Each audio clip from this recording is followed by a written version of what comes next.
because Carl is the kind of person who always wants to give more than receive. And he went into county, and in no time, the team he working with went to their bosses and said, we want this man to be our foreman.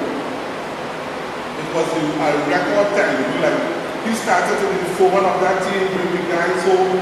He always loved to hang out, cook, river line, play cards, and they would go all about with him. So when he decided at around age 35, to go to Canada with his then fiancée who became his wife, Sonora, people were kind of asking him, oh, they're doing the right thing, because they were saying that because they wanted him around so much. But he took the decision, he went to Canada, and he left Canada and eventually migrated with his wife to Australia. Now let me mention something back here. Now when he was always very particular about his appearance. So especially his hair. He always liked to comb his hair, style it, go by the barber. And this is the reason why he got the name Mufti, because he loved those muffs on the side of the hair. I don't know who called him Mufti. But somebody on the blog did that, but that is how he got it, because he liked to style the hair and dress and always concerned about his appearance. So when he went down to Canada, one of the things that he did before he got over, his son was about to be born. And Paul was always this proud individual. Always liked his appearance and proud about everything physical. That when before his son was born, Carl was driving through Korea with a child seat.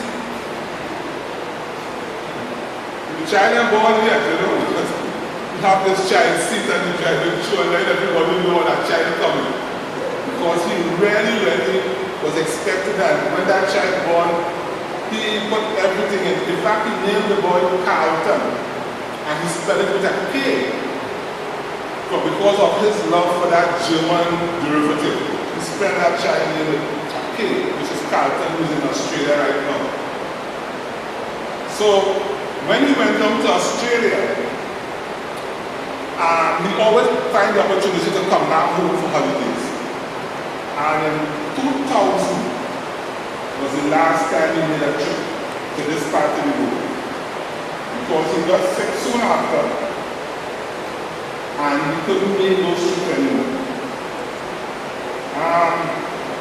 Sad to say, well, many of us couldn't go visit him, and things just deteriorate from one to the next.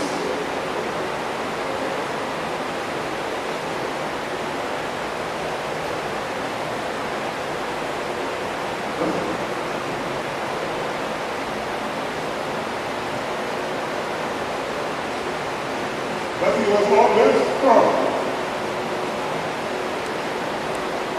I remember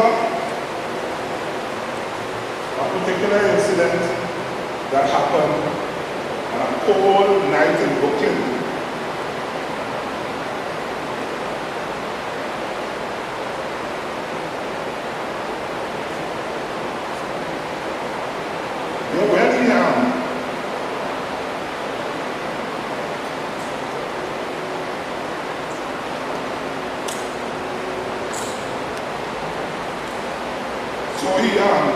He called me a night when I was in Brooklyn, a very cold night. I got on a fender bender on Flatbush between Farragut and Nostrum.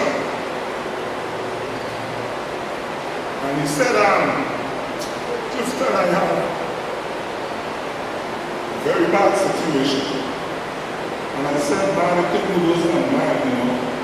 I am here in an accident, called this woman on the police to investigate, and even though I tell her that I'm going to pay for the damages, she wanted me to stay here in the school until the police come. And he said, man, I have a situation here where I had to go and pick up Carlton at 2 o'clock this morning.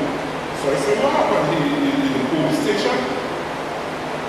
He said, no boy, I went and Carlton friend called me.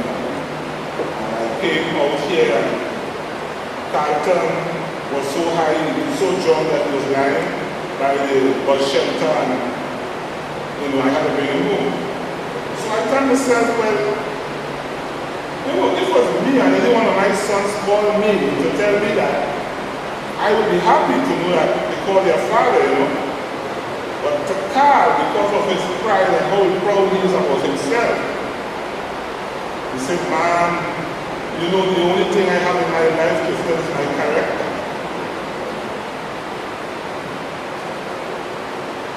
I have no money, but my character is all I have. So when I decided in June this year to go visit my brother, I told Carlton, don't tell him I'm coming. And Carlton said, Uncle, you think there is a big move? He might get a heart attack or something. He said, okay, tell him. And immediately as he told Carl about my visit, Carl put up a resistance. He called and said, don't come now. He said, why not? I'm not coming for a vacation, I'm coming to talk to you. He said, I'll be okay in January 2014, around that time I take vacation. I said, what happened? You have a contract with what? He said, no, I don't know if you come now, it will be bad, it will be a big one. He put up this big fact. And I canceled the ticket. Today I am still wondering about the decision. So some members of the family say they would have still gone, but knowing my brother, when Carl get mad, he get mad for things that he knows is wrong. I've never seen him in a fight. He always, when he gets crazy about something, it's something that somebody do that is totally wrong and he didn't like that, he just, put on a face. So I stayed back and I didn't go, and today we are here. I will be visiting I have a ticket, the ticket is still open. I will be visiting in January next year to support his wife, Zenora, and my nephew, Carlton.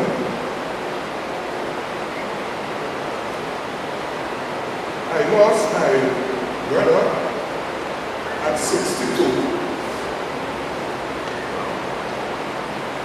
And to make matters worse, Selwyn was admitted this week to put a fissure in his arm so he could start his dialysis. My uncle Hugh was in Canada on 3 days dialysis. When people ask me if it's hereditary in the Pollard family, but I did some research and it is not. It's all got to do with lifestyle. And I'm making a appeal here today. The lessons we can learn from Carl Anthony Pollard's life. First of all, it's better to give than to receive. Because the presence of you here today shows the kind of person.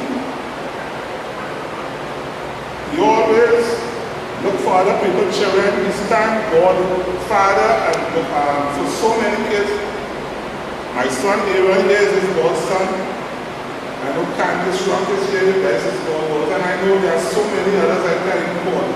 He always, before he had his own child, he always wanted to be godfather for somebody's child. So he was always a different person. All my family down in California, he would always run down here.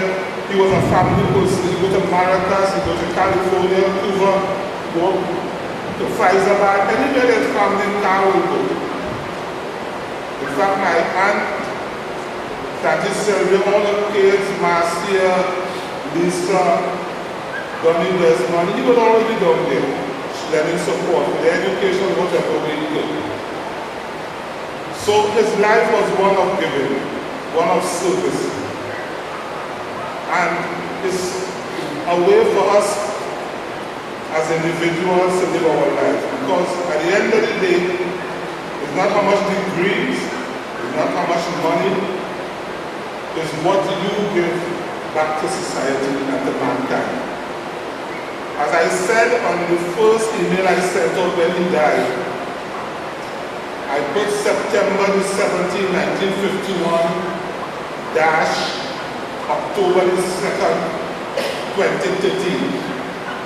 And I said that the dates are not important. What is important is the dash between those dates.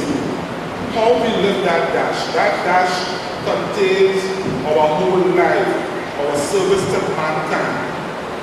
The dates could be very close, it could be far apart. It's not important as that dash, what happens in that dash. And I must say my brother had a great dash. And we will remember this service. I'm sure this is what he would want. He was not big on all the semantics about, as I say, he didn't want me to come see him in that form and fashion the way he was. He didn't want me to come to see him. And I think this service is well fitting for the life that he lived. The second lesson I would like us to learn is that we have to be very cognizant of what we eat and drink in this lifetime. We should go back to what our parents taught us. The food, small pieces of meat, the type of diet, the natural food, because we are losing so much of our kin and friends due to failure of the kidneys. And we have to protect ourselves and make sure that we live a life of fulfilling in the name that Christ wanted us to live. Because he wanted us to live a natural life, and we should restrain from the processed food and stuff that we do. So my dear friends, I ask you to remember him in your prayers. I know we are the sixth generation. Carl is the first in the fourth generation of Pollard that I believe passed away. Out of the third generation, all that is left is Tanti Patsy, Uncle Hugh, and Uncle Horace. Out of the third generation. We, the fourth generation, Carl is the first to pass away. So we have to take some of our lives. The fifth generation who stand next to me, my daughter and son, and the sixth, their children, are following us. And we have to be good examples. And I know Carl was a very good example to the other days and the Pollard.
Mufti was a presence. Whenever he was around, we couldn't help but know that he was there. Right? And he loved life. As his brother said, he loved to laugh. And it was a laugh that was so deep. I mean, I remember as a child that it was, you couldn't help but laugh, right? Even if you didn't know what the joke was.